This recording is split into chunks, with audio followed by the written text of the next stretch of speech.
ভাতের প্লেটে চুল, এটা কিসের আলামত? অনেক ভাইয়েরা ভাতের প্লেটে চুল পাওয়ার কারণে স্ত্রীর সাথে রাগারাগি করেন। স্ত্রীকে এমনও খবর আমাদের কাছে আসছে যে মারধর পর্যন্ত করেন, গালমন্দ করেন। কিন্তু প্রিয় ভাইয়েরা আমার, আপনার ভাতের প্লেটে যে চুল পড়ে, এটা আপনার স্ত্রী তো নিজ ইচ্ছায় দেয় না। আপনার স্ত্রী যথাসাধ্য চেষ্টা করে আপনার ভাত চাল যখন ধৌত করে, খুব ভালোভাবে ধৌত করে, তরকারি কাটাকাটির পর খুব ভালোভাবে ধৌত করে, তারপরেও দেখা যায় ভাতের প্লেটে চুল পাওয়া যায়। আমার ভাইয়েরা, আমার মা বোনেরা, এই ভাতের প্লেটে চুল পাওয়া এটা কিসের আলামত? যদি শুনেন অবাক হয়ে যাবেন। আল্লাহ রাব্বুল আলামিন আমাদেরকে পৃথিবীর মধ্যে যে নিয়ামতগুলা দিয়েছেন, এর মধ্যে শ্রেষ্ঠ একটি নিয়ামত হলো আল্লাহ তাআলা যাদেরকে নেককার স্ত্রী দান করেছেন। নেককার স্ত্রী সম্পর্কে একটি হাদিস শোনাই। আল্লাহর প্যারা রাসূল সাল্লাল্লাহু আলাইহি ওয়াসাল্লাম বলেছেন, আদ-দুনিয়া কুল্লুহা মাতা ওয়া খায়রুল মাতা'id দুনিয়া ইমরাতুস সালিহা। আল্লাহ তাআলা পৃথিবীর মধ্যে যা কিছু দিয়েছেন, দুনিয়া এবং দুনিয়ার মধ্যে যা কিছু আছে, পাহাড় পর্বত, নদী নালা, সমুদ্র, স্বর্ণ মণিমুক্তা জমরুদ, যা কিছু আছে, সব থেকে দামি হলো একজন স্বামীর জন্য একজন নেককার স্ত্রী। আল্লাহু আকবার! একজন নেককার স্ত্রী সব থেকে দামি, সব থেকে মর্যাদা একজন স্বামীর জন্য। প্রিয় দিনী ভাই ও বোন, আজকের আলোচনাটি অত্যন্ত দামি। ভাতের প্লেটে চুল পাওয়া এটা কিসের আলামত? আমি আপনাদেরকে বলবো, যাদের ভাতের প্লেটে চুল পড়ে এটা কিসের আলামত, শুনতে থাকুন, বিষয়টা ক্লিয়ার হয়ে যাবে। আমাদের মাযহাবের ইমামে আজম আবু হানিফা রাহমাতুল্লাহি আলাইহি, তিনার খাত ছাত্র ছিলেন এবং ওনার শাগরেদ এবং ছাত্র ছিলেন ইমাম আবু ইউসুফ রাহমাতুল্লাহি আলাইহি। তিনিও হানাফি মাযহাবের ইমাম। ইমামে আজম আবু হানিফা ও হানাফি মাযহাবের ইমাম, তিনিও হানাফি মাযহাবের ইমাম। ইমামে আজম আবু হানিফা রাহমাতুল্লাহি আলাইহি যখন তিনি কোনো মাসালার সমাধান দিতেন, নিজ ছাত্র শাগরেদ ইমাম আবু ইউসুফ রাহমাতুল্লাহি আলাইহির সাথে পরামর্শ করতেন। আমার প্রিয় ভাইয়েরা, মহিলা মা বোনেরা, ইমামে আবু ইউসুফ রাহমাতুল্লাহি আলাইহি দ্বীনের দাওয়াতি কাজ শেষ করে তিনি যখন বাড়িতে আসলেন, পেটের মধ্যে প্রচন্ড ক্ষুধা। এসে বাড়িতে স্ত্রীকে সালাম দিলেন আর বললেন, প্রিয়তমা স্ত্রী, আমার পেটের মধ্যে প্রচন্ড ক্ষুধা, আমার জন্য খাবার দাবার ব্যবস্থা করো।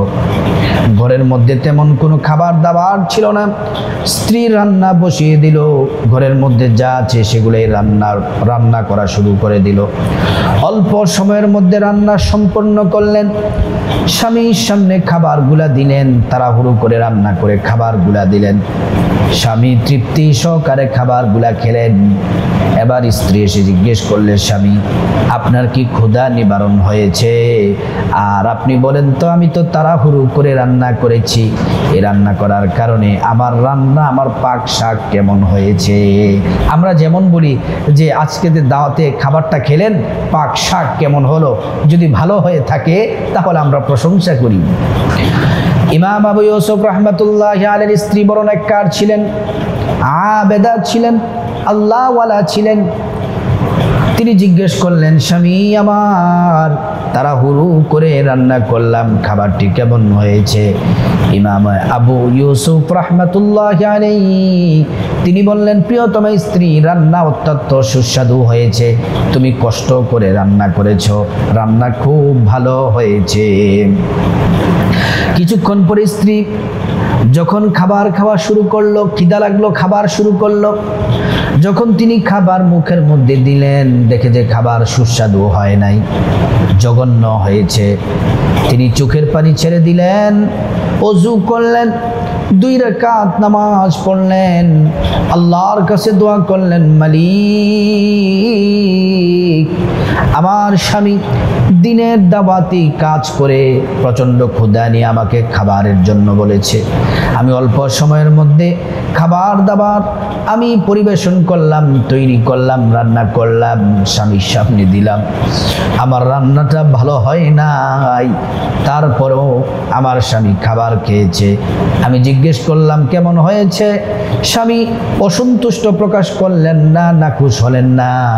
তিনি আপনি আল্লাহর শুকরিয়া আদায় করে আমার রান্নার প্রশংসা করেছে। মালিক, আমার স্বামীটা বড্ড ভালো, আমার স্বামী ইমানদার, আমার স্বামীটা বড় নেককার। আল্লাহ আজকের এই কাজের জন্য আমি খুশি হয়ে গেলাম। আমি আবু ইউসুফের স্ত্রী বলতেছি, মালিক আপনি আমার স্বামীকে আপনি মাফ করে দে। ইমামে আবু ইউসুফ রহমতুল্লাহ আলাইহি কিছুদিন পরে মারা গেলেন। মারা যাওয়ার পরে ওনার শাগরেদ ওনাকে দেখতেছে যে উনি জান্নাতের মধ্যে আছে, আরামে আছে, খুব শান্তিতে আছে। জিজ্ঞেস করলেন, ইমামে আবু ইউসুফ আপনি কেমন আছেন?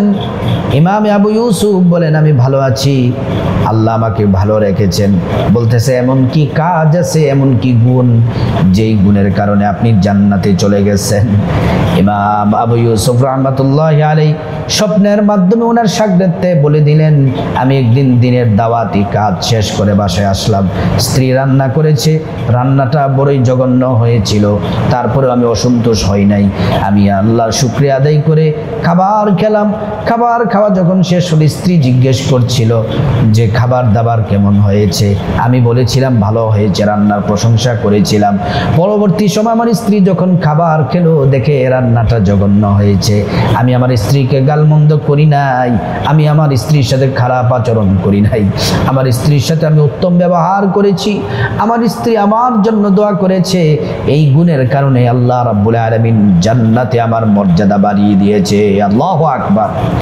প্রিয় দিনদার ইমানদার মুসলিম ভাই ও বোন, ভাতের প্লেটে চুল পাওয়া এটা কিসের আলামত?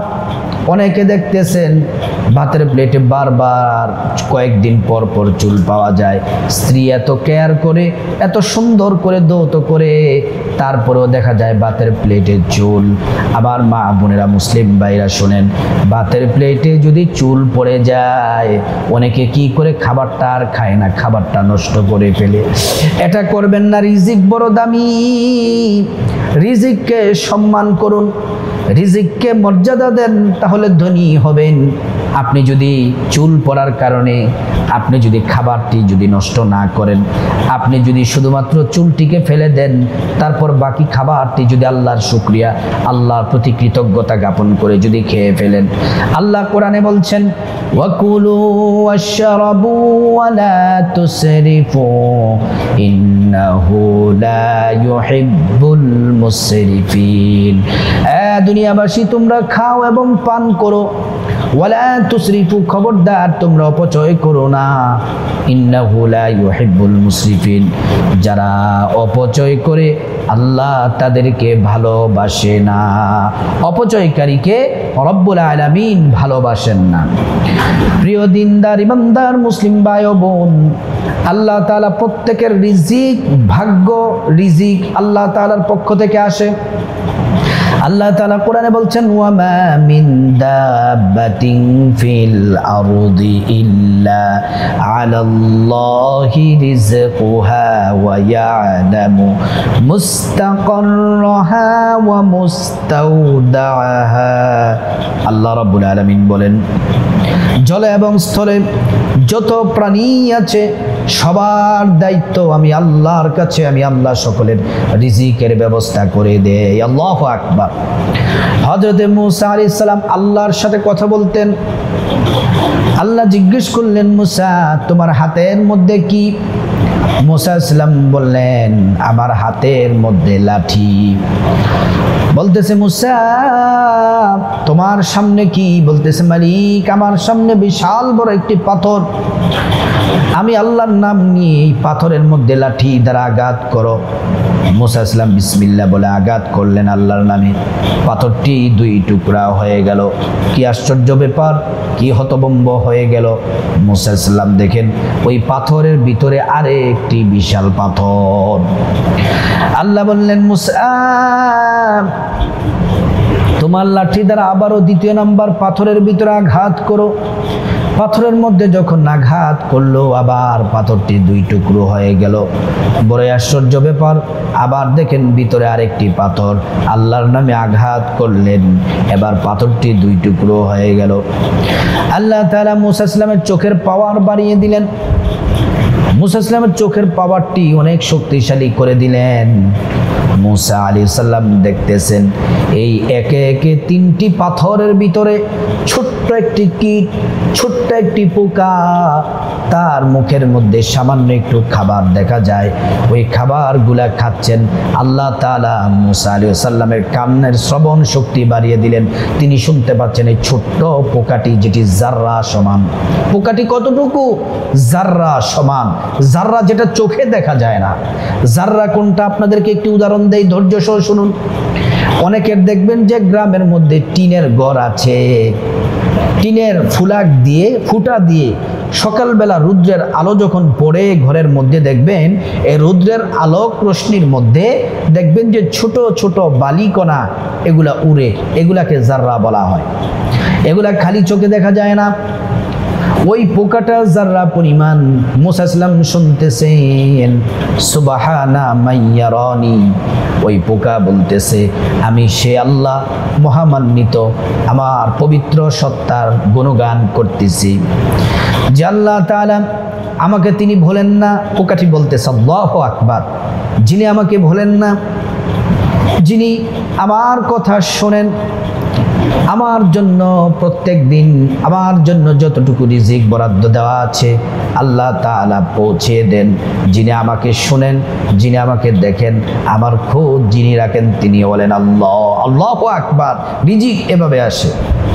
এই যে আপনার প্লেটে, ভাতের প্লেটে চুল, আপনি যে চুলের কারণে ভাতটি নষ্ট করলেন, এটা একটা আপনার জন্য বড় বিরাট একটা অপরাধ। রিজিককে যদি আপনি অপমান করেন তাহলে আপনার জীবন থেকে রিজিক কমে যাবে। আবার স্ত্রীর সাথে আপনি খারাপ আচরণ করলেন, দুইটা অপরাধ করলেন। আমার ভাইয়েরা, অপরাধ করা যাবে না। যদি ভাতের মধ্যে চুল পড়ে যায়, চুলটা ফেলে আপনি বাকি খাবারগুলা খেয়ে নেবেন, অপচয় করবেন না। আল্লাহর উপর ভরসা রাখুন, দেখবেন আপনার রিজিকে, টাকা পয়সায়, ধন দৌলত আল্লাহ তাআলা বাড়িয়ে দিবেন, ধনী হয়ে যাবেন। হযরত ওসমান রাদিয়াল্লাহু আনহু কেমন করে ধনী হয়েছিলেন? রাসূলুল্লাহ সাল্লাল্লাহু আলাইহি ওয়াসাল্লামের কাছে একবার আসলেন, আয়েশা বললেন ইয়া রাসূলুল্লাহ, ওগো আল্লাহর হাবিব, আল্লাহর কাছে একটু দোয়া করুন, আল্লাহ যেন আমার সম্পদ কমিয়ে দেয়। সম্পদের জন্য পেরেশান হতে হয়, ইবাদতের বিঘ্নতা ঘটে। আপনি আল্লাহর কাছে দোয়া করেন আল্লাহ রাব্বুল আলামিন যেন আমার সম্পদ বাড়িয়ে দেয়।